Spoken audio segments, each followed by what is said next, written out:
আর একটা দোয়া শেখায় দেয়, ইনশাআল্লাহ এই দোয়া করলে রিজিক তো বাড়বেই ইনশাআল্লাহ, আপনার যত ঋণ আছে ইনশাআল্লাহ আল্লাহ পাক শোধ করে দিবেন। বিশ্বাস করলেন না? এই দোয়া শিখাই দিচ্ছি, এই জন্য আমাকে হাদিয়া দেওয়া দরকার, স্পেশালি আমাকে এখন হাদিয়া দেওয়া দরকার। এটা গুরুত্বপূর্ণ দোয়া শিখাই দিচ্ছি। আলী রাদিয়াল্লাহু আনহু বলেছেন, কোনো ব্যক্তির যদি পাহাড়ের সমানও ঋণ থাকে, এই দোয়া যদি আমল করে আল্লাহ পাক ওই ঋণও শোধ করে দিবেন ইনশাআল্লাহ। ঋণ কেমন জানেন? ওই যে এখন মানুষ ঋণ নিচ্ছে 1 কোটি টাকা ব্যাংক থেকে, 2 কোটি টাকা ব্যাংক থেকে, হ্যাঁ, কত বছর, 10 বছরের জন্য, 20 বছরের জন্য বাড়ি করছে, তাই না? তার ধারণা এমন যে সে মারা গেলে তার ঋণটা কেউ না কেউ শোধ করে দিবেই দিবে, তাই তো?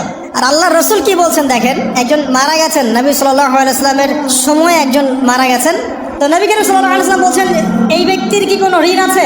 একজন সাহাবী বলেন, হ্যাঁ ইয়া রাসূলুল্লাহ, তো ঋণ আছে। নবীজি বললেন, তোমরা ওর জানাজা পড়ো, আমাকে ডেকো না, তোমরা ওর জানাজা পড়ে নাও, আমি জানাজা পড়তে চাচ্ছি না।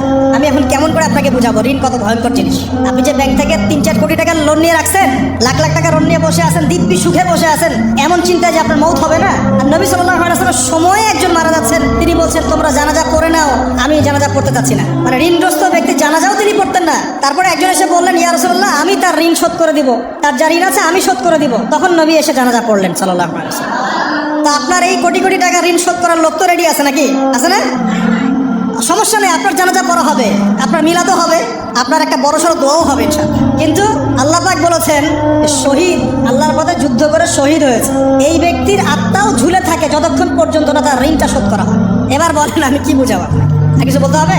তো এখন সেই দোয়া শিখাচ্ছি আপনাদেরকে, যে দোয়া শিখলে আপনার ঋণ থেকে বাঁচবেন ইনশাআল্লাহ। কত দিবেন বলেন? আচ্ছা, হ্যাঁ, এই তো শুকরিয়া। দোয়া করবেন যেন আল্লাহ পাকের দিনটাকে আল্লাহর জমিনে প্রতিষ্ঠা করতে পারে। আমার সাথে বলেন, দোয়াটা হচ্ছে, আল্লাহুম্মা ইকফিনি বিহালালিকা আন হারামিকা ওয়া আগনিনি বিফদলিকা আম্মান সিওয়াকা।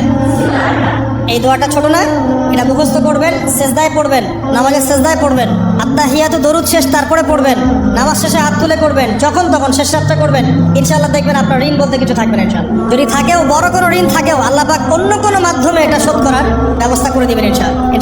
লালমনিরহাটের 100 একর জায়গায় যত ধান হয়, এতগুলো ধান যদি আপনার আমল নামায় লেখা থাকে, মানে আপনার আমল নামা তাকদিরে আপনার তাকদিরে যদি লেখা থাকে যে আপনি 100 একর জমির ধান খাবেন তারপর মরবেন, আছে না লেখা?